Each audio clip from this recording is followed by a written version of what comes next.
Good morning, ladies and gentlemen. So happy you could be with us today. I know this is a little uncomfortable because we're not in person, but we know you're there. Thanks for joining us.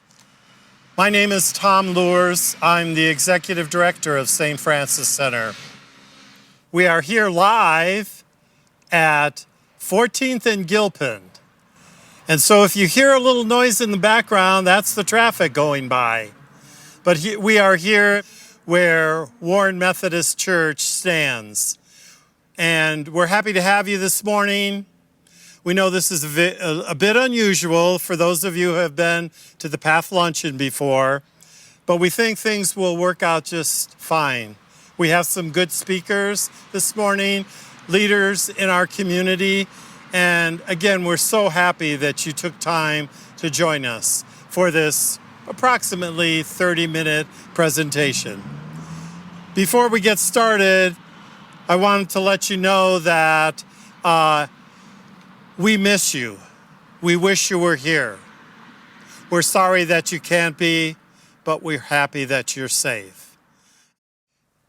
We are going to present to you today about this amazing new project that we have, Warren Residences, St. Francis Center, and this building that we are right in front of is a church that's been around for about 100 years. We're going to talk about how we will transform this building into housing. This is kind of our groundbreaking, although we won't be breaking any ground because the building, the structure is already built. But we will have the opportunity today to understand a little bit more about this project and how it came to be. And we anticipate that you'll enjoy some of the information that you'll be able to hear from some of our speakers. We have Mayor Hancock from the city of Denver. We also have Britta Fisher, and she is in charge of the housing and homeless programs with the city of Denver. And then we have Allison George, who is the head of the housing for the state of Colorado. These are partners that St. Francis has in doing this project that we are about to enter into. And most importantly, we'll have the opportunity to hear from a possible future resident, Adam. And so as we proceed during this morning's presentation, we just want you to know that what we do with your support and your help. So thanks for being a part of this.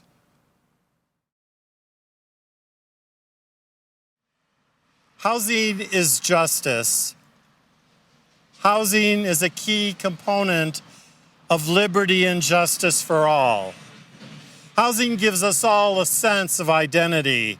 Housing gives us a sense of safety and a sense of equality. Housing improves the quality of our lives. Housing levels the playing field. If I have housing, I am more like everyone else.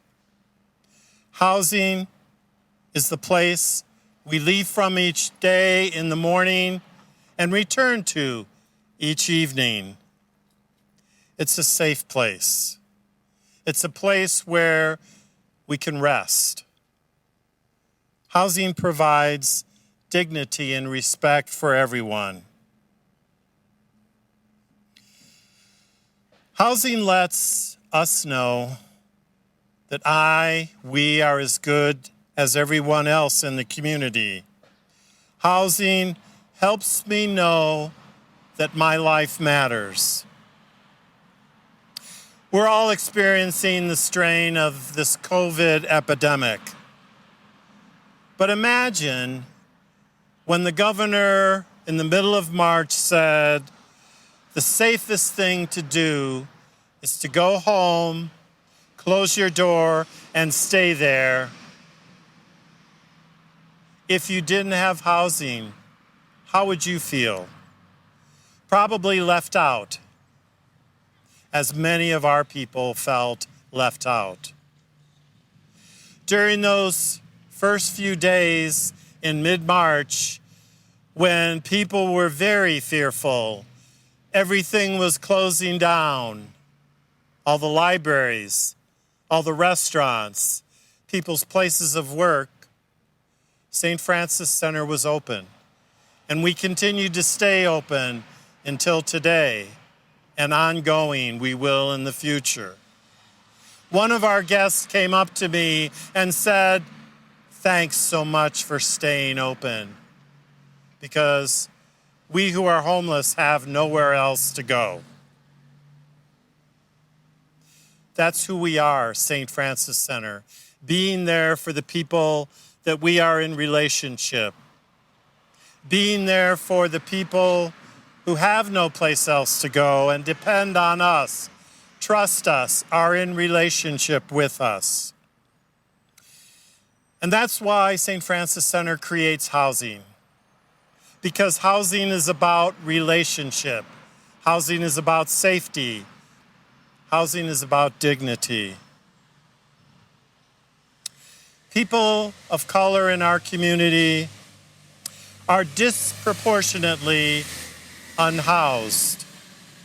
People of color are twice as likely to experience homelessness and poverty than the rest of us.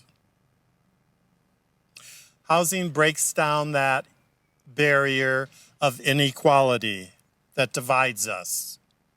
Housing lifts people up and identifies all people as being equal.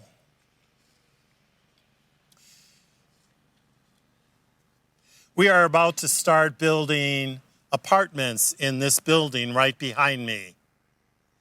Warren Methodist Church has served this community for more than 150 years. This building will continue to serve people of our community in the 48 apartments of housing that we are going to start building now. The goodness that people have experienced in this church will continue to be experienced by the people who will live here. People often say, when I go to church, I somehow experience community and God's love. We will continue to offer that experience to those who will live in this building. The people who live in this building in the future, their lives will be transformed. We are starting construction on the St. Francis Warren residences in just a few days. And next year, about this time, people will enter their new homes and live here. There are many people who made this a possibility. The people who have been part of our development team, the State of Colorado Division of Housing, the Colorado Housing and Finance Authority, the Federal Home Loan Bank, and donors like yourselves who will help create 48 new homes for our people.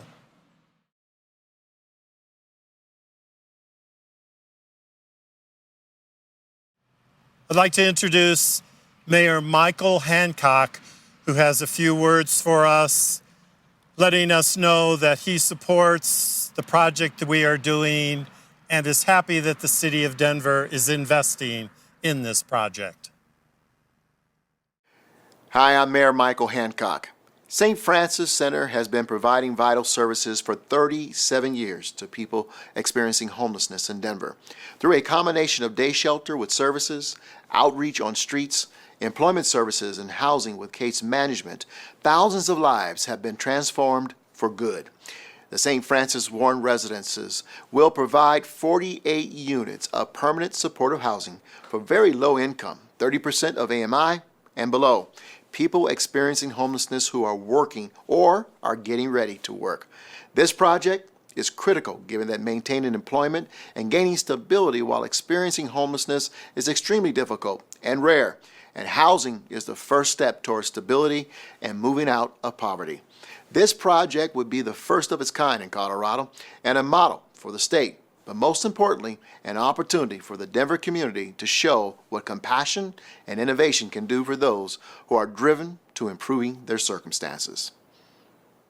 Thank you, Mayor. Now I'd like to introduce to you Britta Fisher. Again, she is the executive director of the host program that is really the arm in Denver for housing and homelessness. I just want to say Britta has been a friend of mine for the last 20 years. She's grown up in this community working and concerned about the concerns that St. Francis Center has, people in need. So Britta, we're very pleased to have you with us today. Well, thanks, Tom, for that introduction. It's a pleasure to be with you here today.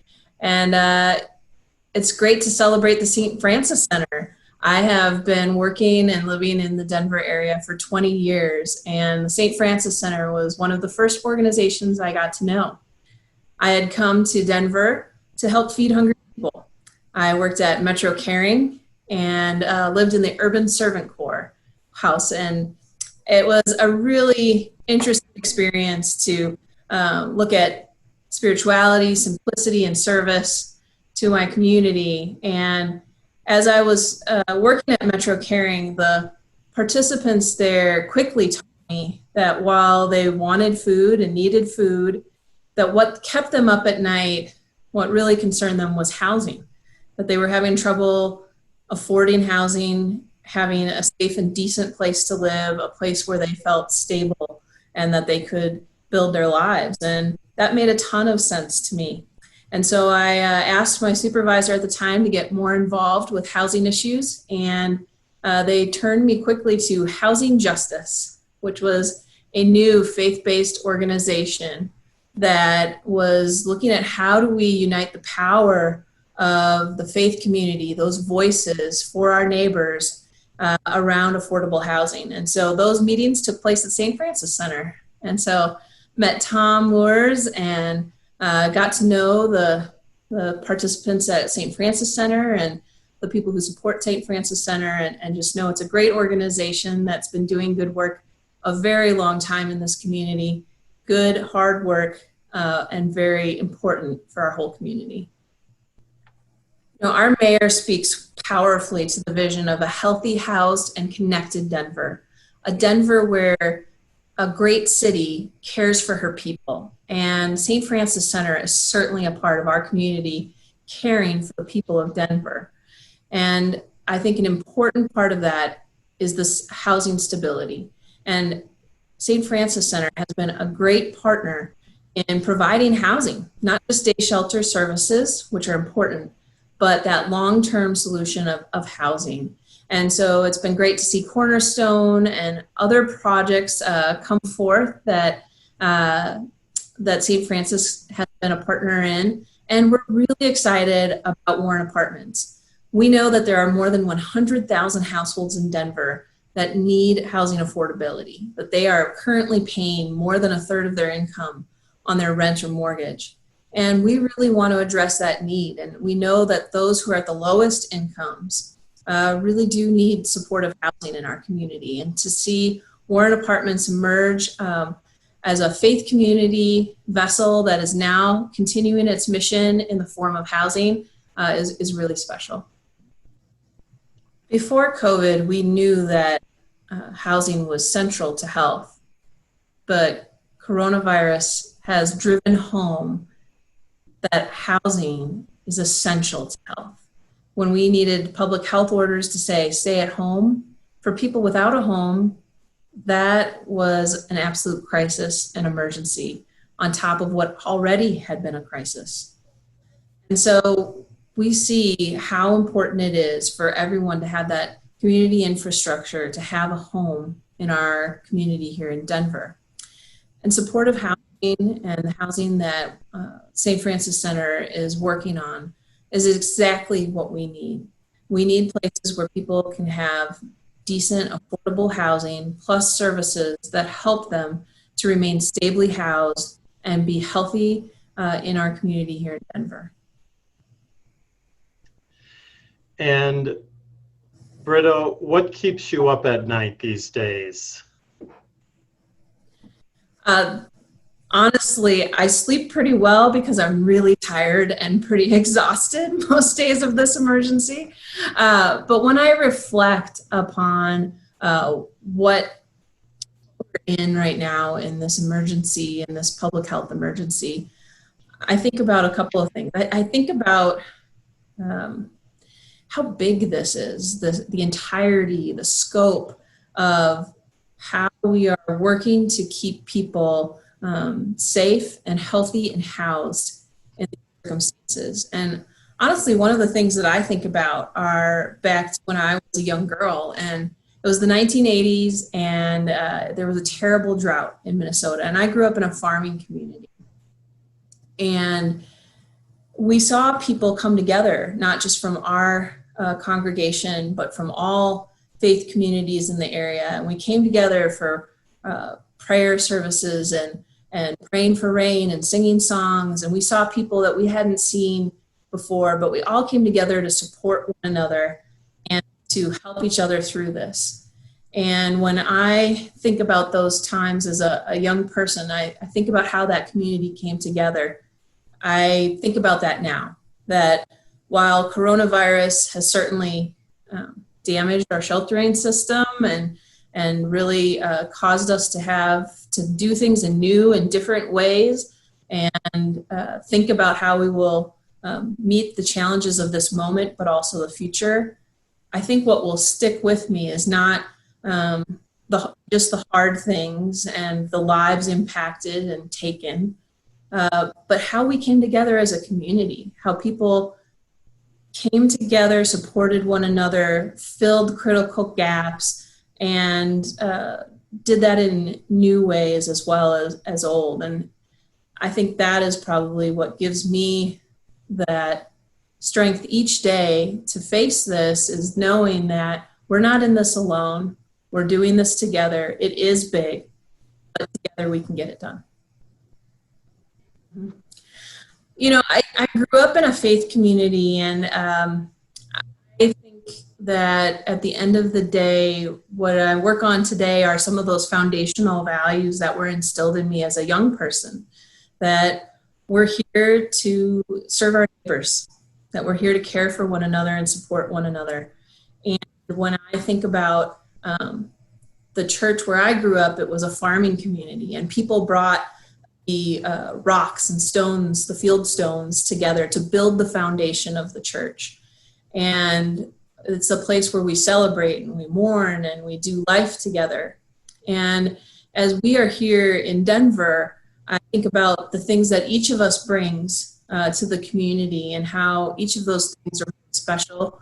And we have these sacred spaces, and it's still so meaningful to me, my soul, that people come together and they celebrate and they mourn and we support one another, because at the end of the day, it is neighbors serving neighbors, and that hasn't changed.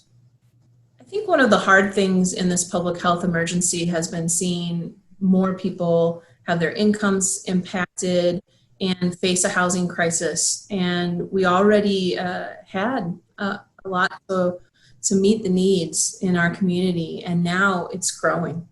And there are more people outside. There are more people needing our help and services than ever before. And as we look at what this means for our community, I think the first place that we went with are the partners that already know how to do this work. And St. Francis Center has been at the epicenter of all of this work, not only as a shelter provider for day services, but also as an organization that houses people and understands those critical needs. And so while it has been a public health emergency, we first relied on the people already doing this work. And this is a really great time for our community to rally around places like St. Francis Center to get plugged in into their community, because this is not something that any one of us can do alone. We need to come together in order to meet this growing need and to resolve this public health crisis and to solve homelessness, which can be done. We can house people, we can help serve people, and we can do this together. We just need everyone to be a part of it. I want to introduce to you now Allison George, who is in the Division of Housing and leads that department for the state of Colorado. Allison has partnered with us before with the state, and we are very pleased to have her be one of our speakers today. Allison? Thank you, Tom. I appreciate this opportunity to be with you today. St. Francis has been such a pivotal partner for us at the state with the Division of Housing, really working toward increasing high quality supportive housing, particularly in the Denver area, of course, with St. Francis, but this is something near and dear to my heart and to the work that we're trying to achieve at the state. Warren Residences, I actually drive by it on a daily basis on my way to work. And it's always been such a beautiful place, and I'm so excited to see it and to think of the future of Warren Residences serving people faced with homelessness. This is a challenge that can happen to anyone, and it's something when you think about your family members, and me personally, having had a family member faced with homelessness, it's an option that you want for the people that you love. And that's part of the reason I'm so excited we have been a part of this project at the state and providing financing. Our partnership with St. Francis has been through multiple programs, multiple projects, and we're so excited that, from Cornerstone Residences through Cathedral Square, Warren Residences, we continue this partnership and serving more and more people, and the demands are great for developments like this. As we're faced with COVID-19 right now, we're video conferencing to celebrate the start of this fantastic new project. Our world is changing, and we need to be flexible and responsive to those changes so that we can best meet people's needs. And I see this development being that opportunity. And I'm very thankful that the state can be a part of this process and a part of the funding to make the project possible. I mentioned that I drive by St. Francis Warren Residences, what will be St. Francis at Warren Residences, daily. One exciting thing, I think, as we look at the partnership from the state perspective, is the spiritual community that is also coming to support people in greatest need in Colorado. It's these partnerships that make the best programs and homes for people throughout Colorado. So I'm so impressed with Warren Church in working with St. Francis to make a beautiful home for people as they're coming out of homelessness and finding that safe, stable home for their future. And so I'm so thankful for that partnership that's making this possible.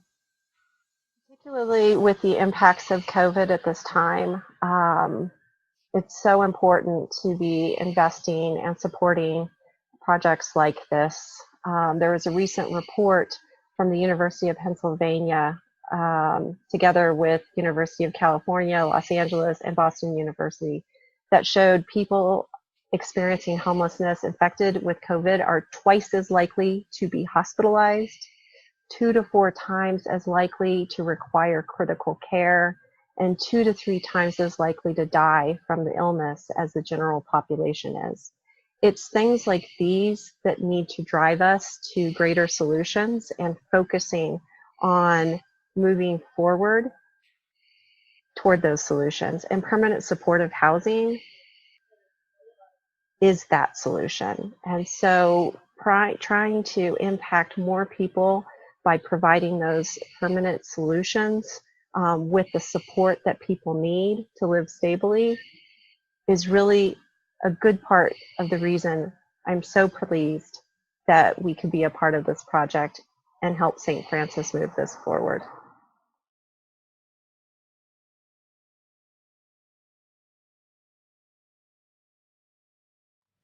I'm pleased to introduce to you now our speaker, who has been someone who has been helped through St. Francis Center's employment office, Adam. And Adam's a brave man to come up here and speak. So we know you're all applauding him at home now. Adam. Thank you. Thank you, Tom. And thanks to all of St. Francis for this great opportunity. I do not take it lightly at all. It is a great honor and pleasure. Hello, ladies and gentlemen. My name is Adam Trujillo, and I am a proud participant of the St. Francis Employment Center and PATH program. A little bit about my background. I'm just a regular man who has just recently rejoined society after being incarcerated in the Colorado Department of Corrections for 5 years. I am someone who lost his way at a young age, became rebellious, and began to engage in risky behavior by associating myself with the wrong crowd and becoming involved in negative activities, which led me to committing some mistakes in my life and paved the road for me to serve a sentence in the penitentiary. People like me with a criminal background and a history of serving time in the penitentiary, whether men or women, are sometimes labeled as the rejects of society or public enemies or even the scum of society. Many times they are judged immediately as soon as their history is disclosed and therefore turned down by employers, landlords, schools, and many other opportunities. I myself had to face this adversity when first released from prison. It was a bit more difficult for me because I had to transition through community corrections, or otherwise known as a halfway house. So in a way, I was still incarcerated, but in the community, which to some people it looks worse than just being a regular parolee, because technically I was still an inmate. St. Francis has played a major role in helping me, as well as many others, in overcoming an obstacle such as this. They in the PATH program have played a key factor in launching me into a better future. I can confidently say that they are a springboard into a better life for those people who truly desire it. I truly consider St. Francis and the PATH program a blessing from God, and am highly grateful for them because they don't focus on someone's past shortcomings in life, regardless of how major or minor they are, but they look at their potential. They look at who that man or woman could become and the great things that that person can accomplish and achieve in life, despite their past mistakes or the background that they come from. They believe in giving second chances to those people who genuinely aspire and desire to leave their past behind and become better people and actually live a productive life and become positive members of society. I am a product of this. 9 months later, thanks to St. Francis and the PATH program, I am employed full-time with a great and thriving company called Navajo Express Incorporated. I have completed the community corrections program and have now been living at my own residence for the last 2 months. Their assistance and belief in me helped me go a long way to the point where I can honestly say that I am fully stable in every aspect, financially, mentally, and even physically. It is truly a blessing to be able to say this, especially in these uncertain times. I am extremely grateful for St. Francis and the PATH program and strongly believe in their cause. They absolutely serve an immense purpose in the community. Thank you.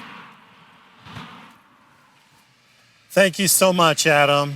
Very deep and heartfelt words, and well appreciated.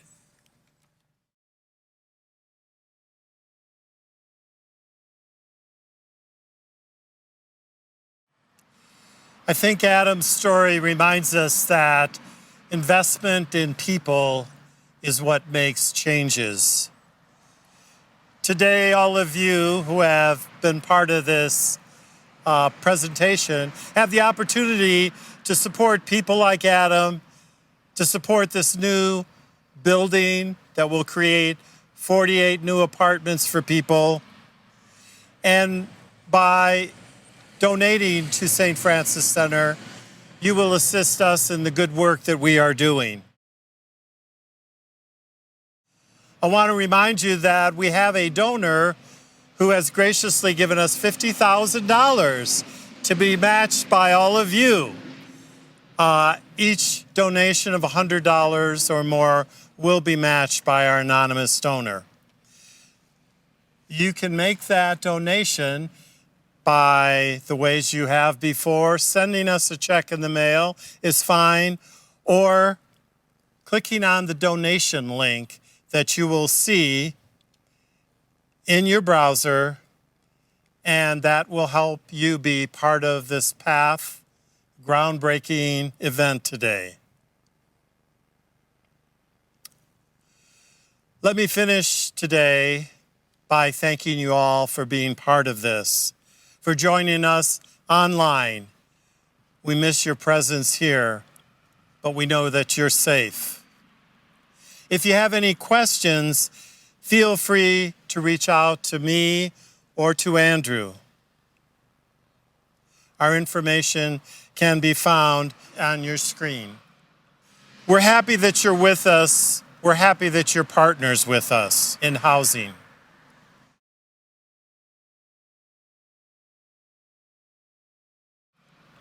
Thanks for joining us.